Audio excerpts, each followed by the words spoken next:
بسم الله الرحمن الرحيم الحمد لله رب العالمين وأفضل الصلاة وأتم التسليم على سيدنا محمد وعلى آله وصحبه أجمعين.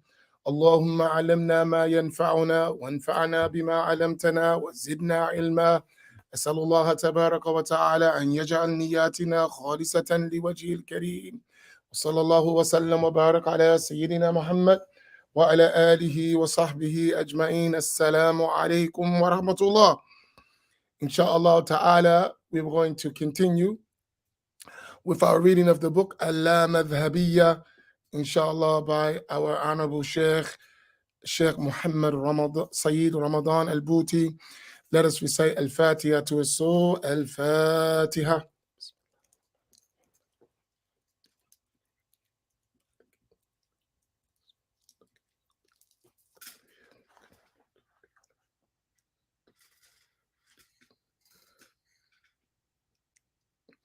Inshallah, if we can go to page 13 and go back to the statement of the author, today's Muslim, in light of such claims. Bismillah. Bismillah ar-Rahman ar-Rahim. Alhamdulillahi Rabbil Alameen. Wassalatu wassalamu ala Rasulillah. The author, may Allah Ta'ala have mercy on him, said, Today's Muslim, in light of such claims, starts looking back at the history of Muslims and their notables and ranks, only to find that it was replete with apostates, heretics, and deviants. Which we talked about yesterday. When one has the claim that following madhahib is kufr or dalal, right? Or even shirk, when one starts to study Islamic history and the works of Islamic scholars, one is going to start looking at our whole tradition with an eye of disdain, right? And this could be quite dangerous. Go ahead.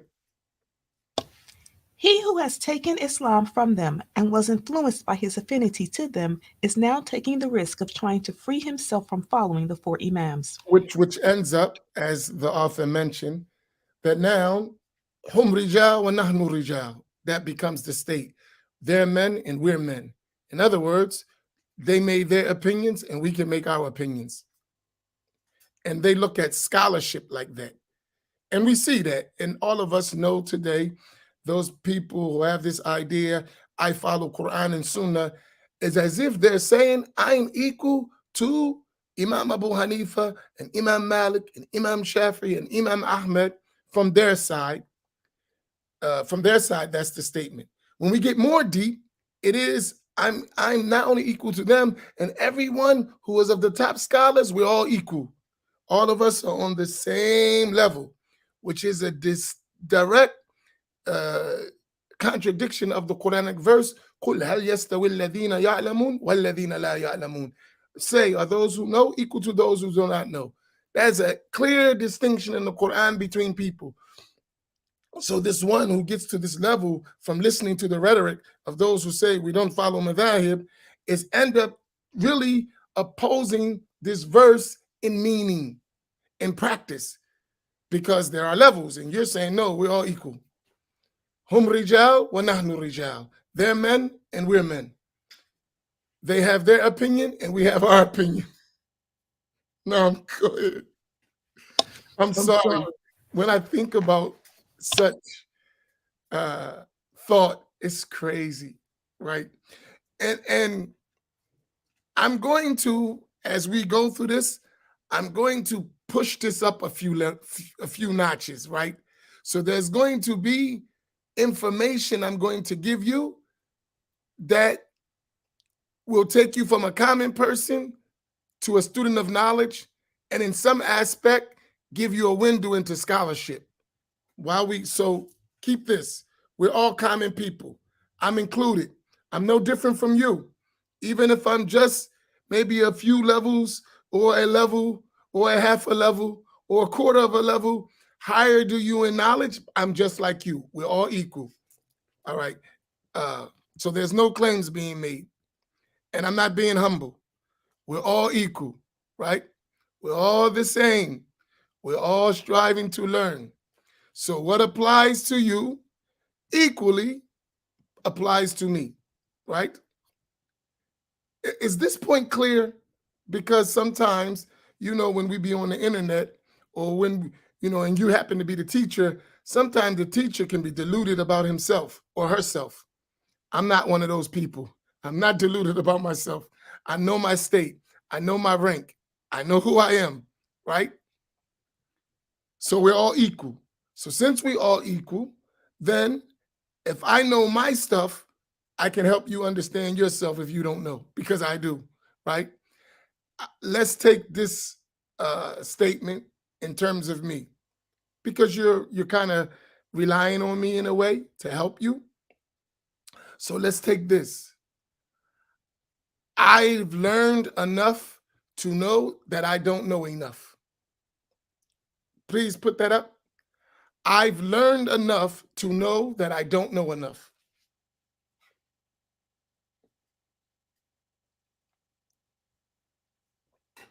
And that's just being honest, right? I've learned enough to know I don't know enough. And if I know that about myself, obviously that means I can see. So when I look at the other, I can see it as well, right?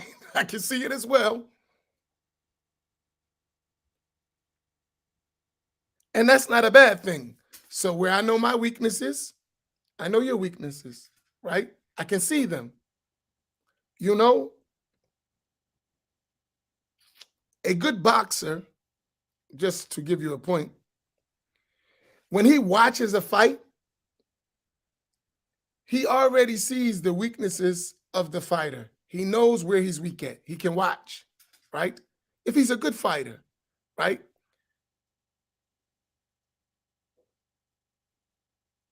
He knows this. Every time he throws a punch, he drops his hand. He doesn't protect himself.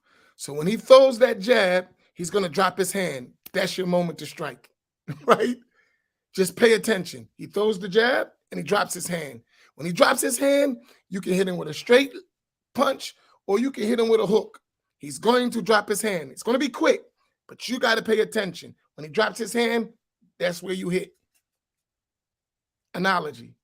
So likewise, we all got our areas where we drop our hand. So we know we can be hit. It's the one who doesn't realize that he drops his hand that's always going to get hit, right? So my point is this applies to all of us. So when I see the one who it applies to acting as though it doesn't apply to them, it's hilarious to me sometimes. It's like, come on, you can't be serious, right? Because once you're exposed to real scholarship, you yourself will know the difference. And so we're going to go through levels in our reading of this book. We're all laymen. We're all common people.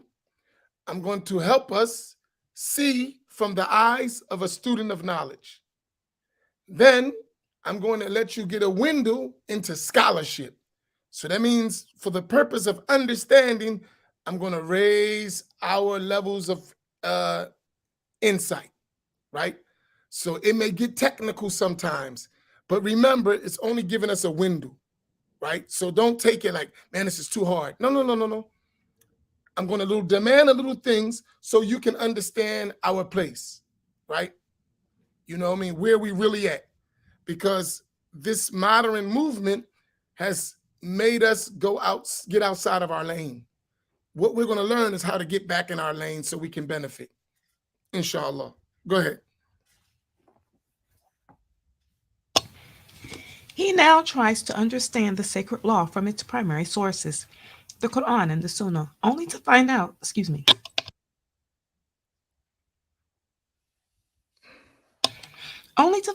that he, among others who are doing the same thing, is fishing in troubled water, swimming in deep water, and sinking in ignorance. How And as can one it of my friends said, be careful that you don't jump in the water you can't swim in. Right? Go ahead. How can ijtihad, independent reasoning, be allowed for him, and how can it produce any result when he cannot grasp the result of previous ijtihad? Right. So he doesn't realize the ranks of the scholars like the four imams, but he want to do their work, right?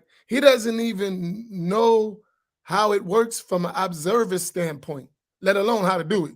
He doesn't even know how it works, but he's going to extract from Quran and Sunnah. Nah. I am not making things up. This is a tangible reality that I see with my own eyes. One of the And all of students. us do too. All of us know, unfortunately, people who say, I follow Quran and Sunnah. And if we be honest, we know some of these people just became Muslim a year ago, 2 years ago. Some of them don't even have the capability, as we express, to actually read.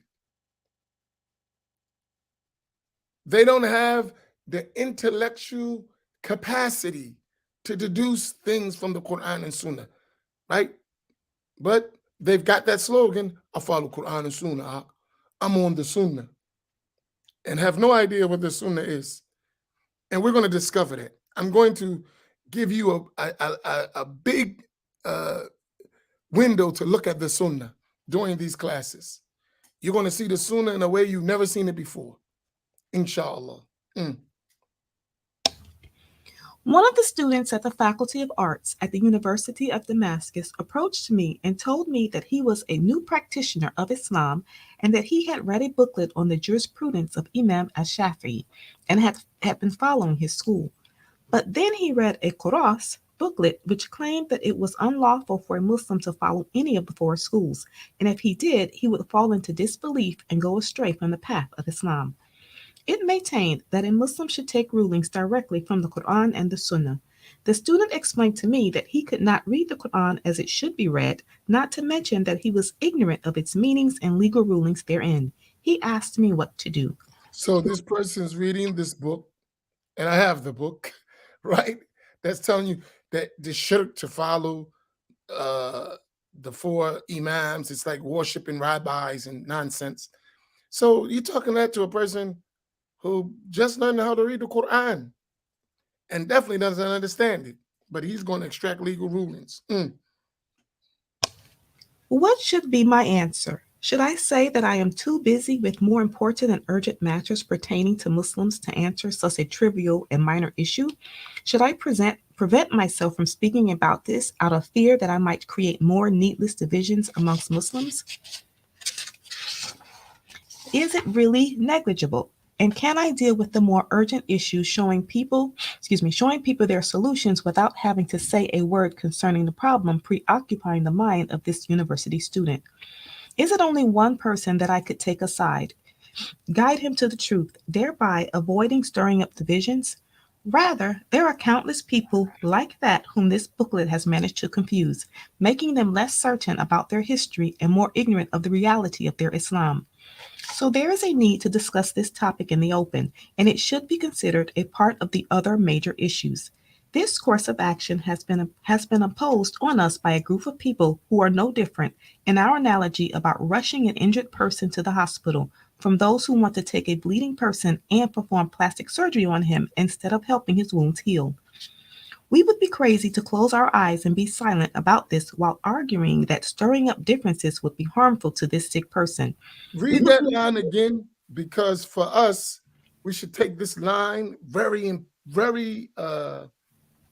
to heart, what he just said, because it's many of us among us who have, I like to call it, the Rodney King syndrome. Can't we all just get along at the expense of our religious practice, at the expense of the creed of Ahl Sunnati wal Jama'ah, at the expense of people learning their religion properly, at the expense of devaluing over 1,400 years of scholarship just to get along? So let's read that line again. And I'm opposed to that 100%. And I know some people, they don't like the way I say it. And I understand that. But I really believe this attitude further pushes bad ideas. The attitude of, can't we all just get along? That attitude, we're all Ahl Sunnati wal Jama'ah. That attitude without no restriction is the most dangerous attitude that will further enhance the side of the people of innovation. That attitude of, it doesn't matter. It's not that deep. We're all Muslim. La, it does matter. And we cannot remain silent. The how is another story, but the remaining silent, to acting that we don't have differences, to act like these differences are not significant, to act like these differences can be ignored is a mistake. And that mistake only supports and helps the people who contradict the methodology of Ahl-Sunnah wal Jama'ah and allow them to further their false false claims of being from the people of Ahl-Sunnah wal Jama'ah. This is my honest opinion. You don't have to agree with it, but this is the point that Sheikh Al-Bouti was mentioning. And like I said, I heard him mention it face to face. He mentioned the same case, but read that line, what he said. It's so strong. Maybe you should highlight it and put it up. We would be crazy to close our eyes and be silent about this while arguing that stirring up differences would be harmful to this sick person. Like, because he's looking at it that, like, you're talking about, listen, this guy's bleeding to death, and you talking about giving him plastic surgery because you don't want to cause confusion or you don't want to harm. You're killing him. So it's the same way. While you allow people to spread misguidance because you're thinking that might mess up the unity. Misguidance itself is messing up the unity. So this is an important thing. And he uses strong words. If we close our eyes or be silent, we are crazy for doing that.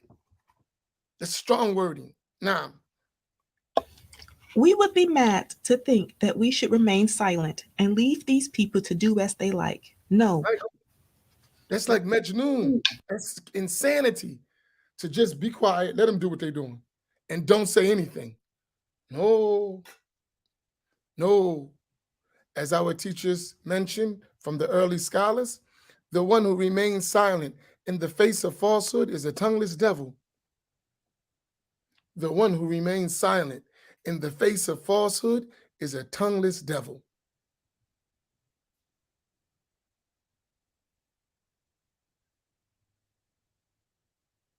Now, no, we will not remain silent and leave them to do as they like using this flimsy excuse. It becomes incumbent upon us to speak the truth in this matter. The least we can do is to warn the patient not to surrender to their tricks and falsehoods. It is quite unfortunate that we have to get into needless issues. Muslims have all along known since early times that people are divided into the categories of mujtahid, independent jurist, and muqallid, follower, and that a muqallid needs to follow a mujtahid, irrespective of whether he decides to do so all of his life or switch to another mujtahid. this point we want everyone to keep in mind. And just take the verse, 2 verses. And I told you yesterday, please memorize them because this is the basis of this point. فَاسْأَلُوا أَهْلِ الذِّكْرِ إِن كُنتُمْ لَا تَعْلَمُونَ قُلْ هَلْ يَسْتَوِي الَّذِينَ يَعْلَمُونَ وَالَّذِينَ لَا يَعْلَمُونَ Mujtahid, muqallid. Those who know, those who don't know. Those who don't know are required to seek the knowledge from those who know. In this term, mujtahid, muqallid. Simple. That's the class of people. The muqallid has levels, and so does the mujtahid. Not all muqallids are at the same level, and not all of the mujtahidun are at the same level. Maybe some of you may not be aware of the nature of traditional Islamic classes. So let me share. Maybe some of you are not aware. When you're studying a book with a teacher, the teacher just doesn't read books. The teacher reads, there are lines, he'll stop, he'll explain. Then the reader, sometimes the reader would be the teacher, sometimes the reader would be the student, whoever's reading, because there's different ways of acquiring the knowledge. But this is the habit of how scholars, when you learn about Islamic knowledge, that's how they teach. And Sometimes you may go over a book and the scholar would go from that book to another book, to another book, to another book, and then come back to the line that he was in the original book. You have to learn to follow. So, the first book that I mentioned all of us should read is The Manners of a Student, right? The Manners of a Student. So, you should learn about that first. So, I recommend a book for you just for the benefit. Quickly.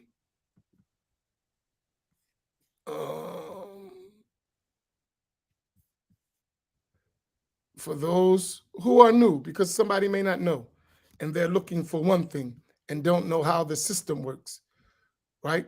And that may be just, that's how it is. I didn't know. So I thought, you were just interrupting. So this book would help you. Everyone who comes to this class should have that book and should read it as an aid to how Islamic sessions go. So that would be helpful. It is The Etiquette of the Learner. How do you go about learning? So just keep that in mind. Now, go ahead. This was the case until there appeared a group of people in our times that brought a strange new legislation maintaining that following any particular mujtahid is disbelief. According to them, following the Quran and the Sunnah amounts to following that which is divinely protected from error, while following one of the four imams amounts to following that which is not divinely protected.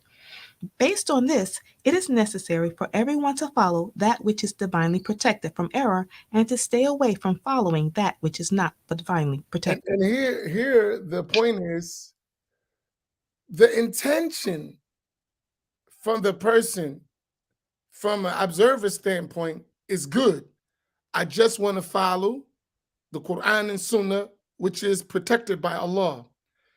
Whereas the human beings, whether they're mujtahid imams or not, are fallible and they can make mistakes. So I want to follow where there's no mistake. What they fail to realize is that the Quran and Sunnah itself is protected, not your understanding of the Quran and Sunnah. Keep this in mind. The Quran and Sunnah in and of itself is protected, but your understanding of the Quran and Sunnah is not protected. Everyone has that point? Is that point clear?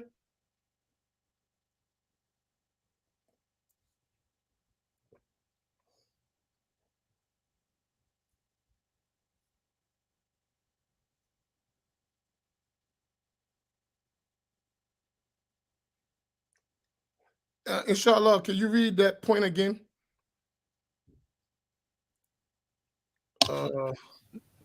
Based on this,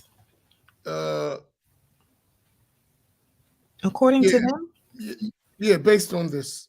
Well, according to them, go back to there, yeah.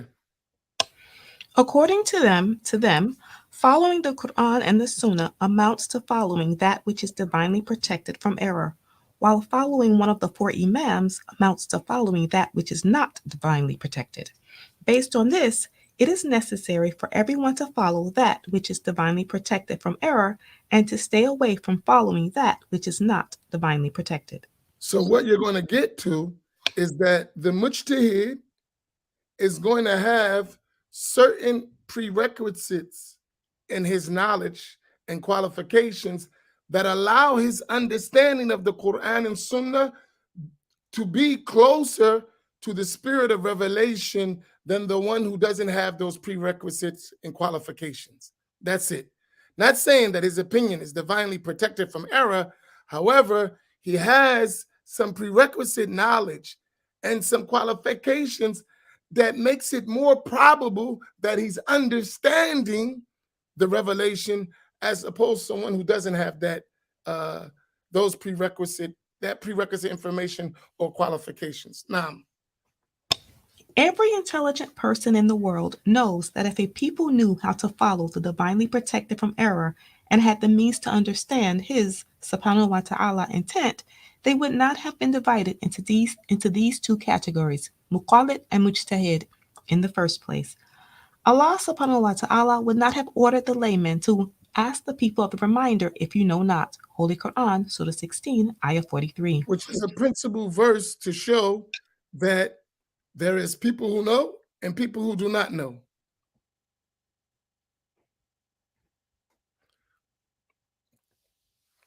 Go ahead. Allah subhanahu wa ta'ala has ordered them to follow those who know in spite of the fact that they are not divinely protected from error. He, subhanahu wa ta'ala, did not order them to go back directly to the expressions of the book and the sunnah, even though they are both infallible. Mhm. It is truly unfortunate that we have to restate something that can be understood by any intelligent person. This However, point, as Sheikh Al-Buti is mentioning, if you think about it, it's well known.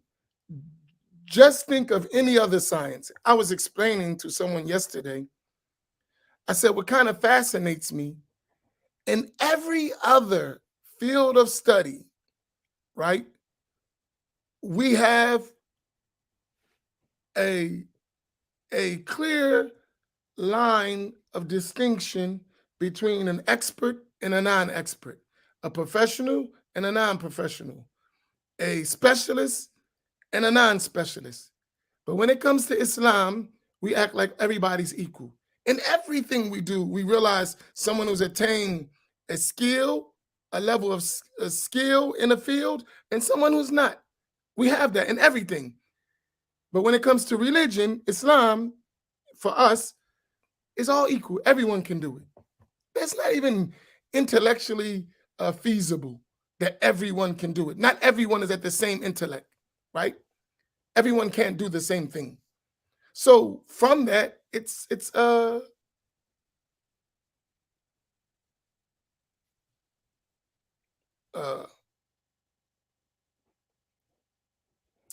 uh you understand what I mean?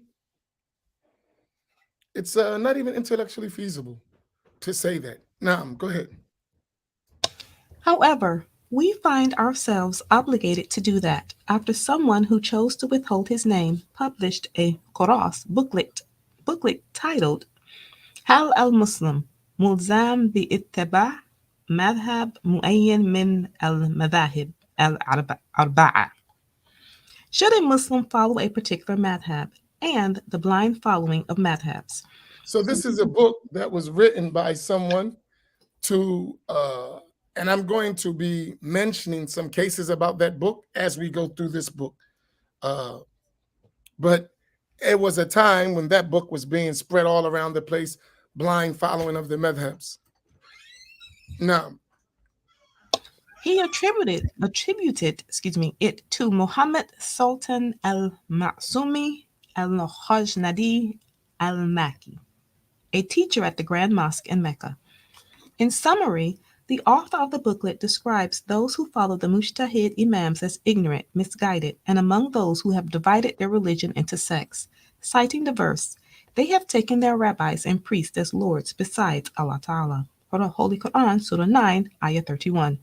He maintains that such people are the losers whose deeds are in vain in this life, although they believe they are doing the right thing. The publisher, who chose to withhold his name, started promoting his booklet among Muslims from all walks of life. Many of them approached me asking me what to do.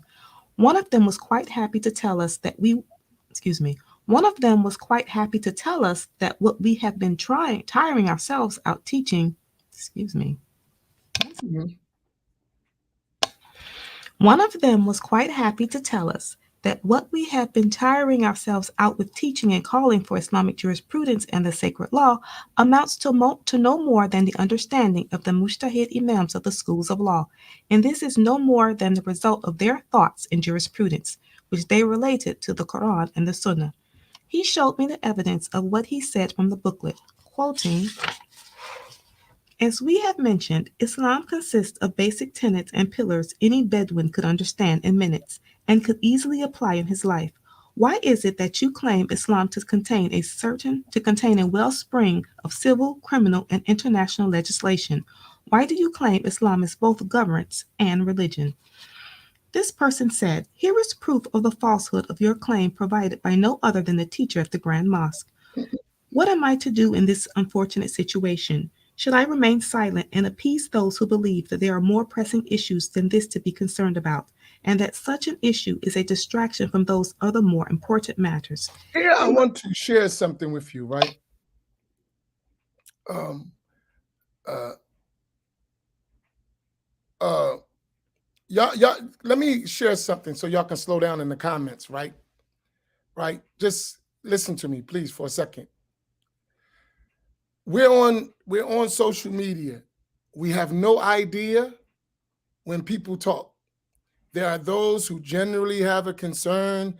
There are those who want to attack. There are those who want to oppose. There are those who's just trolling. There are those who are sincere seekers. There are those who are learned people. You got the whole array of people. So, for us as a general habit, always, to the best of our ability, think the best of people, even if they do the worst. That's just a general rule, right?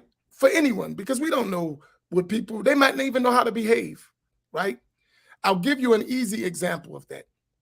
One time, during the time of the Prophet ﷺ, a man walked in the masjid of the Prophet and urinated right in the masjid.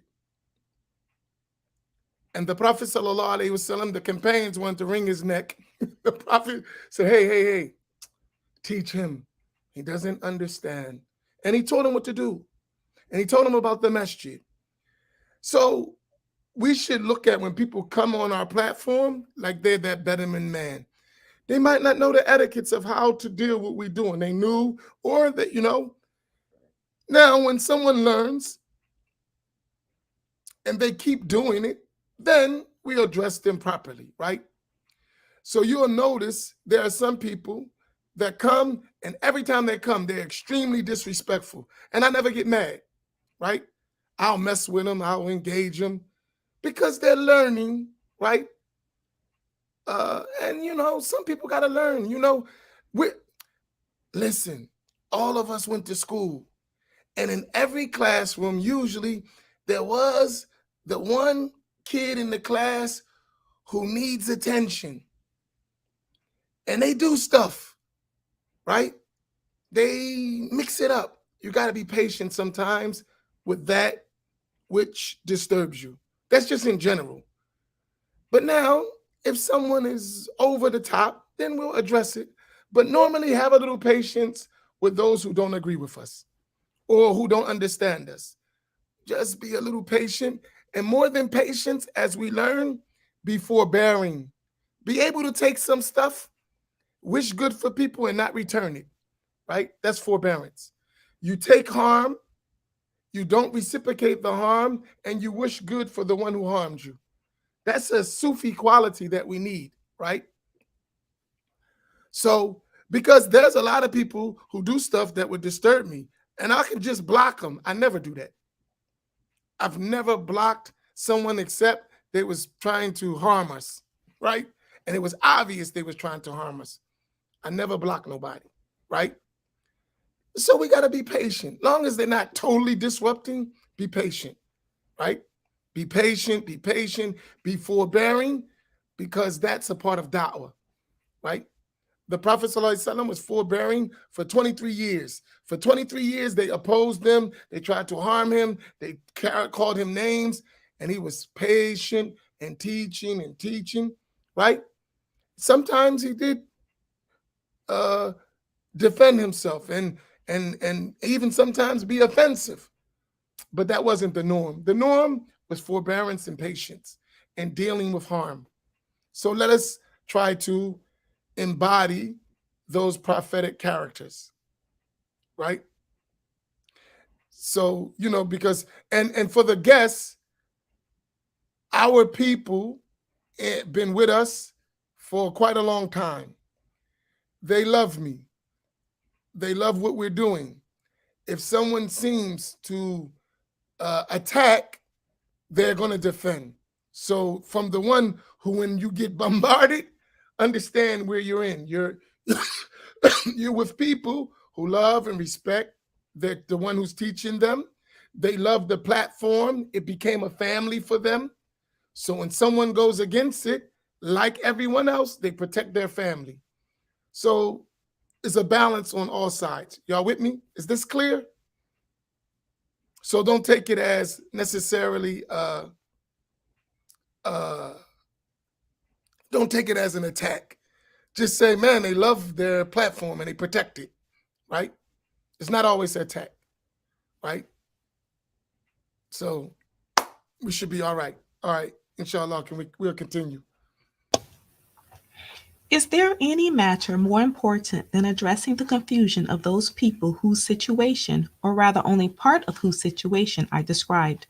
Is there any matter more urgent than clarifying that the thousands of the well known adherents of the Shafi'i school and the renowned adherents of the Maliki, Hanbali, and Hanafi schools are neither disbelievers nor heretics, nor are they ignoramuses?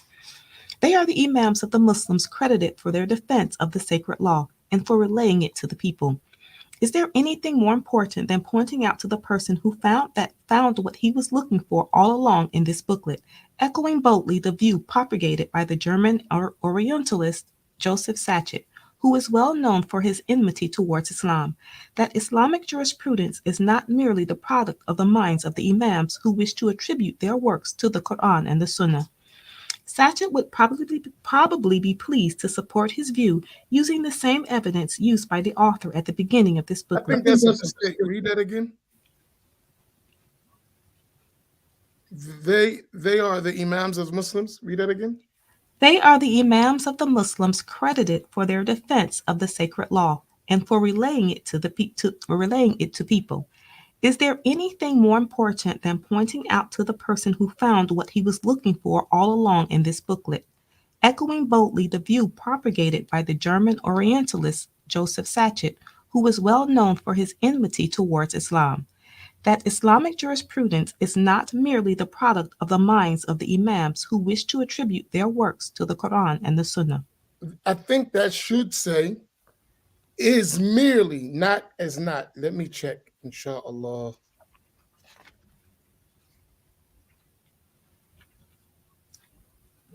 That Let me check to make sure.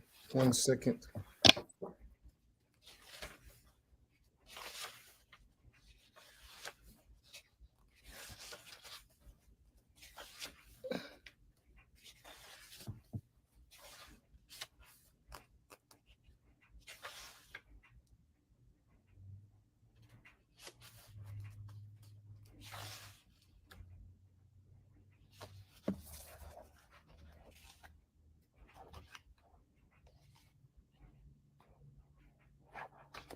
Uh, 1 second.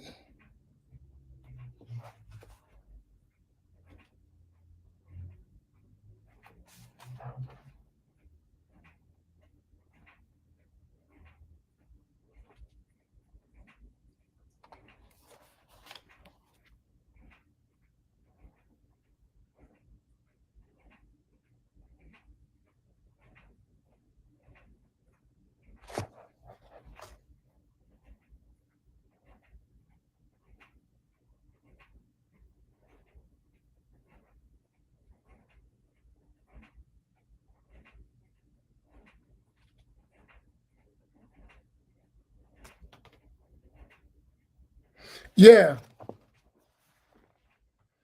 it should say.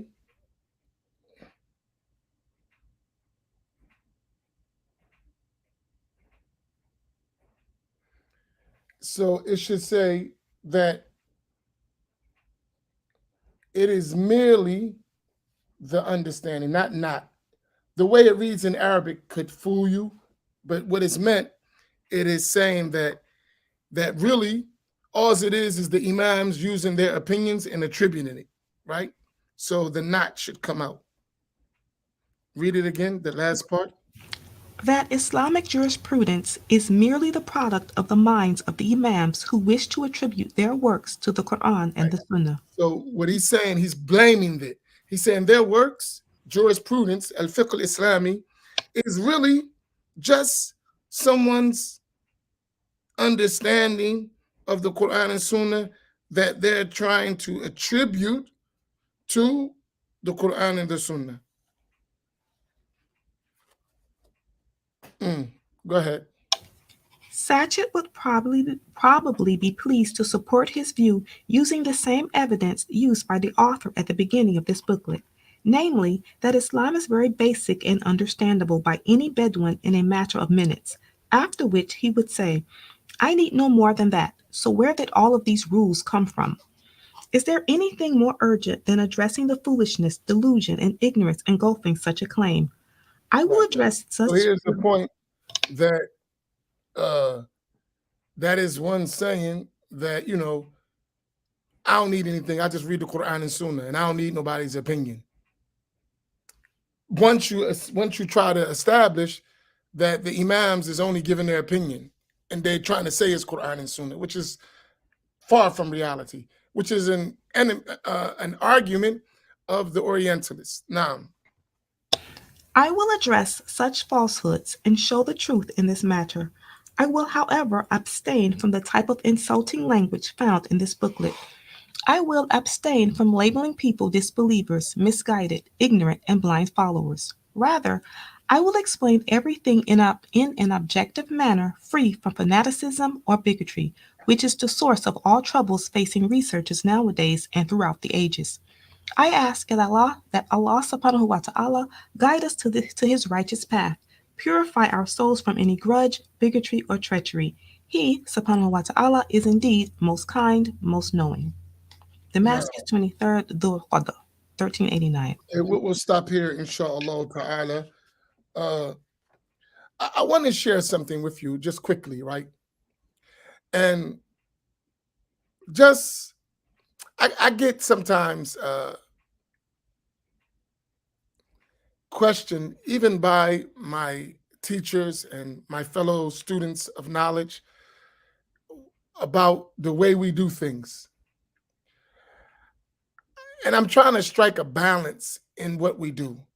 I, as a Sunni, I studied traditionally, right? So I know our tradition, our Sunni, Ahl Sunnah, strict tradition very well, right? For years, I've been in that environment, right? And I'm telling you, one of the most unfortunate things that I learned in that environment,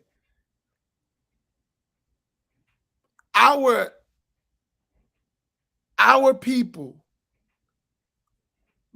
African Americans, Black Americans, I'm speaking specifically, won't function well in those environments because of how we were raised. Those environments, for us, without prior training, will be too rigid. We won't benefit from them, most of us. Hence, that's why you don't find many of us in those environments. All of us who actually studied before, from African Americans, they would tell you when they were studying, it wasn't a lot of African Americans, right? It wasn't, right? Those environments are not so welcoming for us with the way we came up, a lot of us, our way of going about things, right? And those who've been studying, they've seen the horror stories, right? They know, right? So, but the bad thing that come out of that is we don't learn like we should because we're not exposed, because the environment is not really welcoming to us, right? So what I have in my mind is to bring that environment to us in our own context. Once we learn, then we could go in those environments and know how to navigate them. That's my approach. So with me, I look at it as a bridge to you doing real learning one day, right? I'm just a bridge to help. But to go from where we are in our environments straight to uh, those scholarly environments, most of us are not going to survive, right?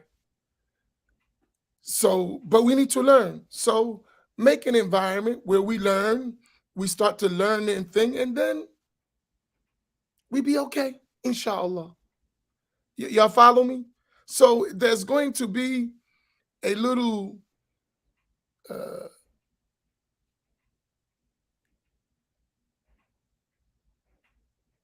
non-traditional approach to what we do because we're not traditional.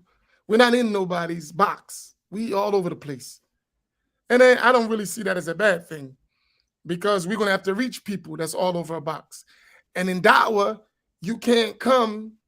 We failed miserably with emulating others' customs and habits and then trying to give it to our people. It doesn't work. No. I'm not talking about knowledge at all. I'm not talking about knowledge, Naveer. I'm talking about the atmosphere, right? We have a certain nature as a people. And in those atmospheres, in those environments, you have to come as a, I don't want to say it like this. I'm trying to find the right words. I got the words that can describe it and put in your head, but they're a little bit too severe. Uh, when you go to a teacher, the teacher's the boss, and you shut up and be quiet. Right? We don't go for that, right?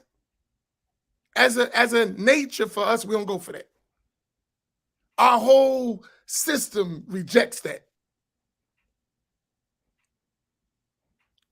You understand my point? So when we get in that type of environment, we'll tell the teacher who he think he talking to.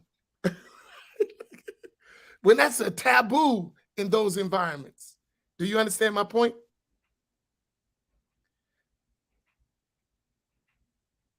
Right? I'll give you an example. I was in Lebanon and I was sitting in the class in Azhar, Lebanon, right?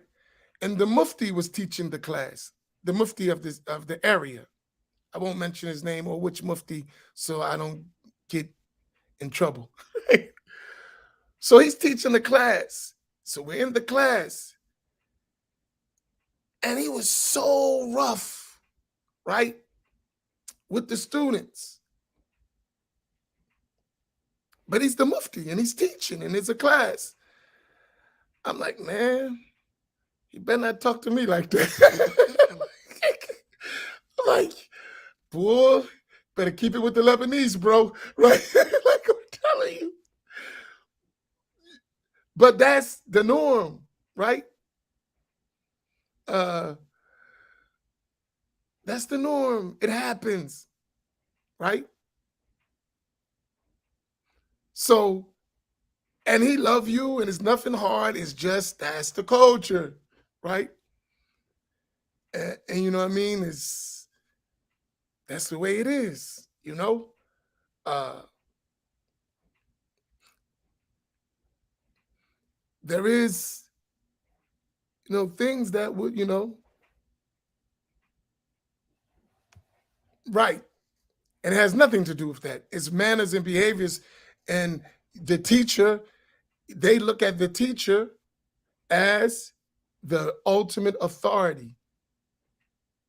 And there's a level of respect. No matter how the teacher is, there's a level of respect from the student to the teacher. And we don't have that. We come up, we all equal. And we're not all equal. That's the teacher and you the student, right? But we don't have that. So we gotta, I'm not saying every single body, every person, I'm just saying in general, that's not our approach, right? Right? I remember I had a teacher, and he probably was one of my best teachers, right?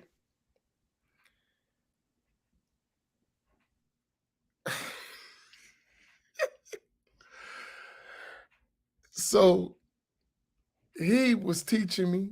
He probably was one of my best teachers. I ain't gonna lie. He was good, right? But he was very stern.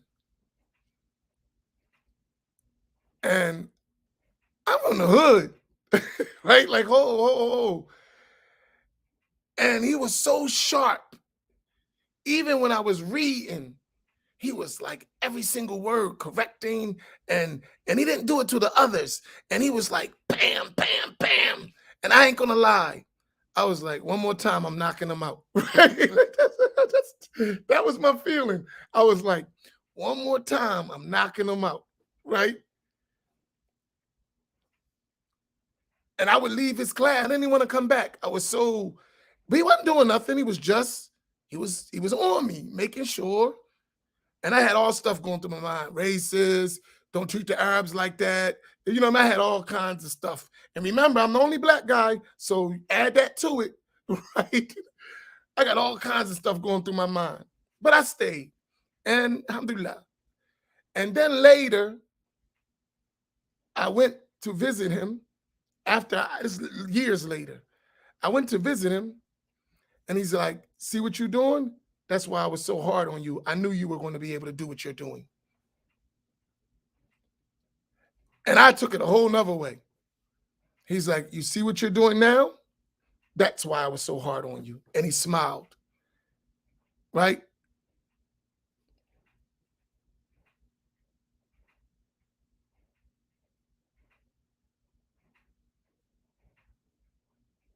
Right? So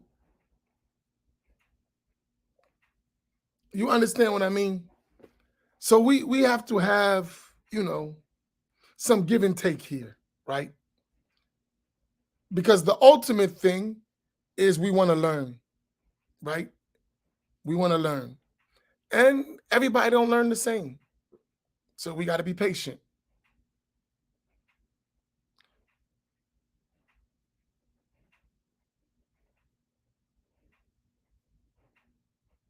Right. So be patient.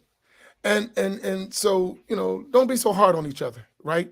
Everybody's different. Everybody has different natures, and we get them to learn. That's why I say be family, because everybody in every family got somebody in the family that drive them crazy. In every family. So if we become family, you don't kick them out the family because they get on your nerves, right? We all got people in our family, that one person. Oh boy, they a test for everybody, right? We're a family. Some of us gonna be tests for each other. It's cool. It's all right. It's good, right? Right? Just be patient. Okay. With that said, right? And from my side, I'm going to work on it, right?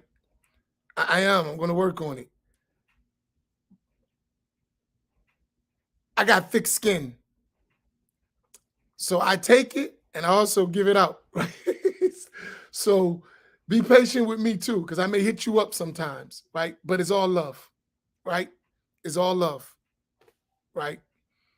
I don't have nothing in my heart, but sometimes I may hit you up, just like you hit me up, right? So we all equal, right?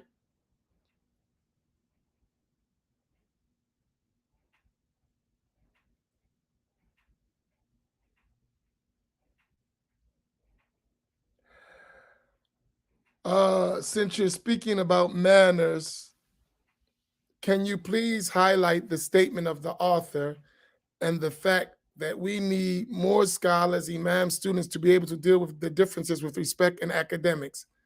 I really don't want it to go over people's head, inshallah. Yeah, it's true. Listen, let me make it this way, right? If we stop exalting ourselves over others, like I'm smarter than you, just because I know a little bit more than you.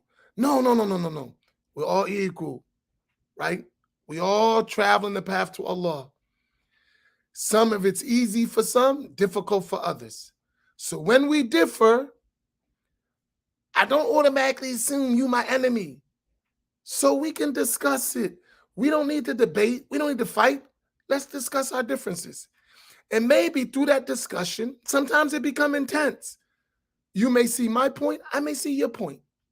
At the end of the day, I want you to win and I want me to win. As we say, I'm not hating on you and I don't need you hating on me. We can disagree and we might can come to an agreement if we talked, right? So never should we be at, it ain't a fight. We're trying to figure it out, you and me. This is what I came up with from what I have. That's what you came up from what you have. Let's bring that to the table. Let's look at it. Let's turn it over. Let's investigate. And maybe we come up with the same thing. Maybe not. But if we're at, enmity with each other and treating each other bad, then we're never going to get to the point. And that's going to not work for neither one of us. Because if I lose you, I wasn't successful. Because each of us should take one another by the hand so that we all travel to salvation, right?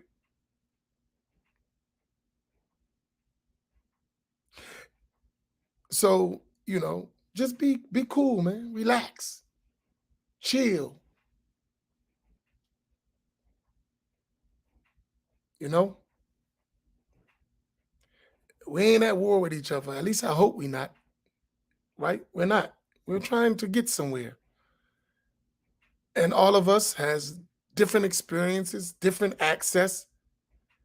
I don't expect you, most of you, to look at things the way I look them because you don't see what I see, right? So how are you going to look at things the way I look at them and you don't see what I see? You see what you see, right? And likewise, there are some things you may see that I don't see, right? When you look at a madhab, you may look at it one way. When I look at a madhab, I have all my experience to look at, right? It's a big difference, right?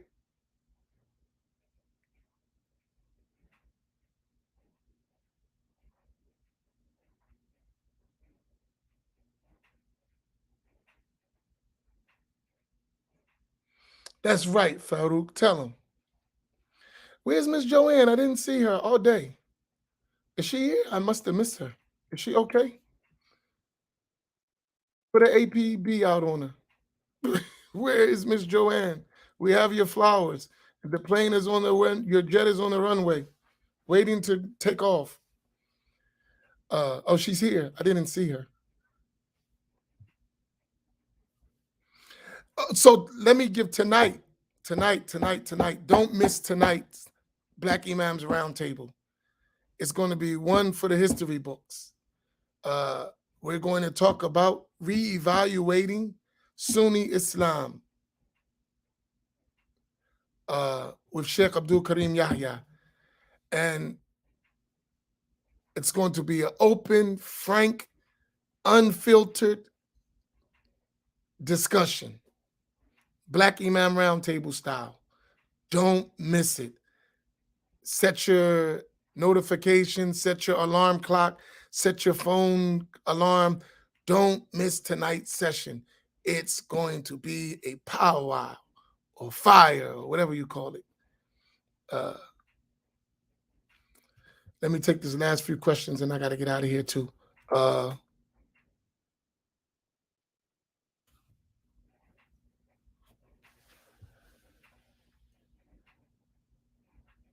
But keep this in wrong, Amir, right? I'll mark you.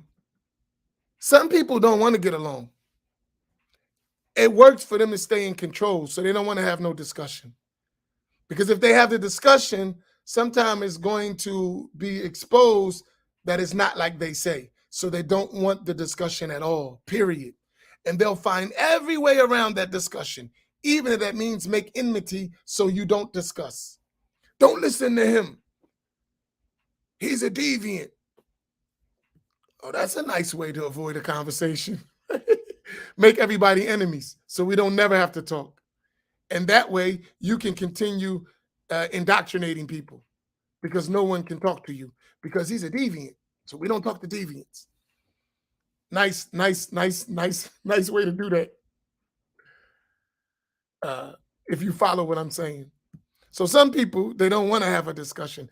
They don't want us to get along.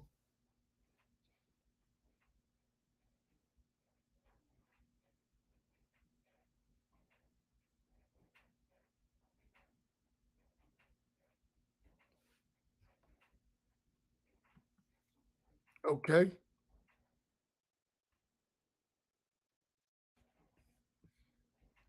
Okay. I think I got everything. Did I?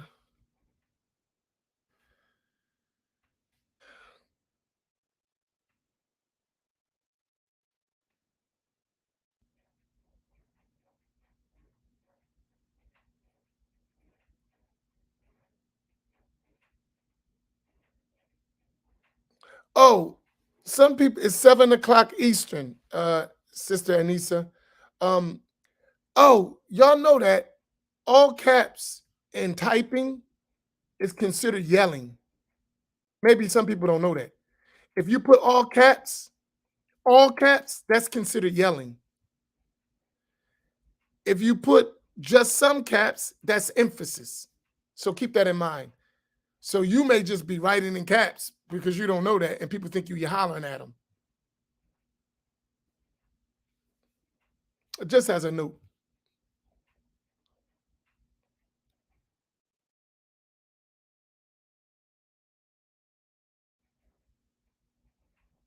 Oh, I'm sorry, Miss Joanne, I didn't see you. But I'm glad you're here. Uh, no, no Imam Yahya will be here. No, we're not setting no timer. Navir, it goes to when it goes because we have a lot to talk about, a whole lot to talk about. I got one more thing and I'm going to go out. I'm sorry. Uh, if you need to leave, go. But I got one point that I need to make.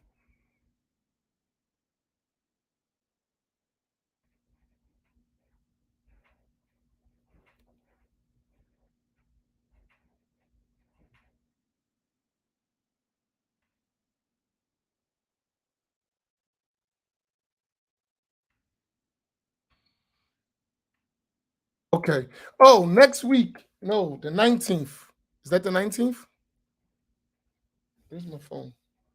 I think the 19th is our next gathering in Philadelphia. So not this Saturday, coming Saturday, the next Saturday is our Philadelphia gathering with Masjid Al Ashariya in or Hanafiya Haven in Philadelphia.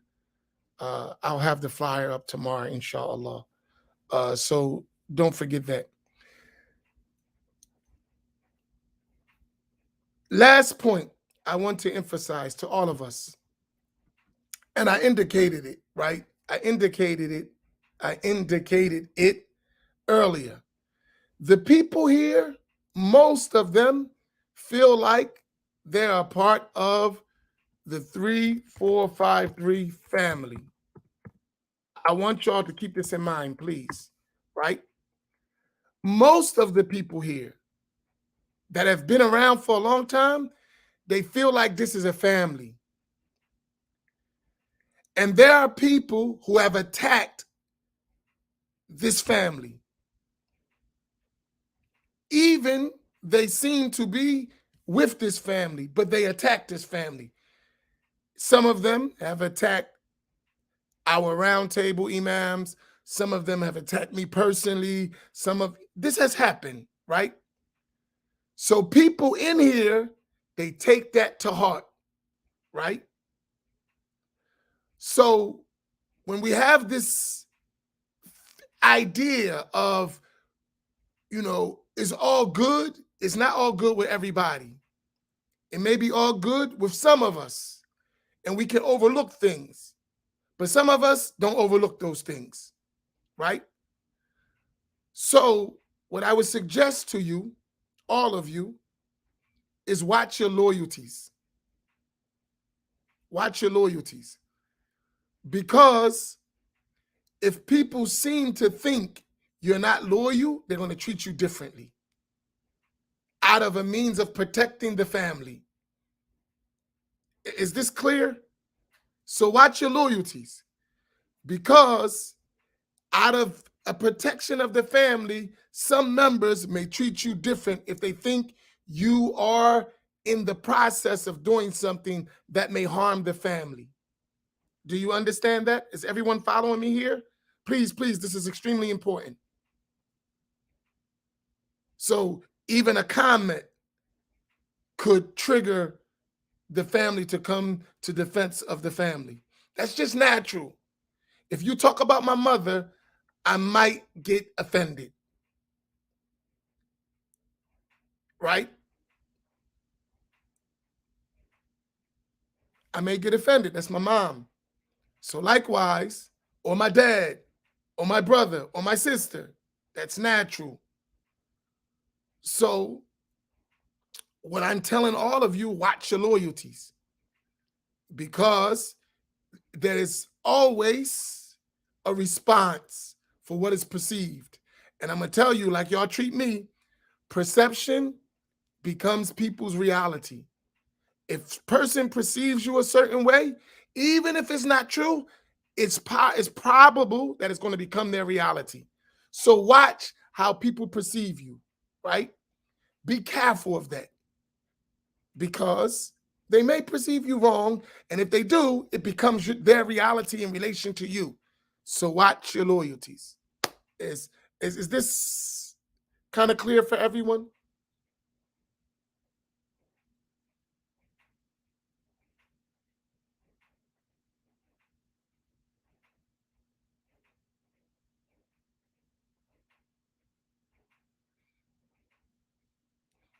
No ambiguity, right? We all got it.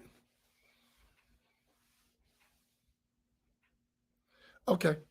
I'll see y'all tonight at 7 o'clock, pens and paper in hand. Let's roll. Let's get it, as they say. Barakallahu bikum. Assalamu alaikum wa rahmatullah. Rita, hold on one second. Okay. Assalamu alaikum.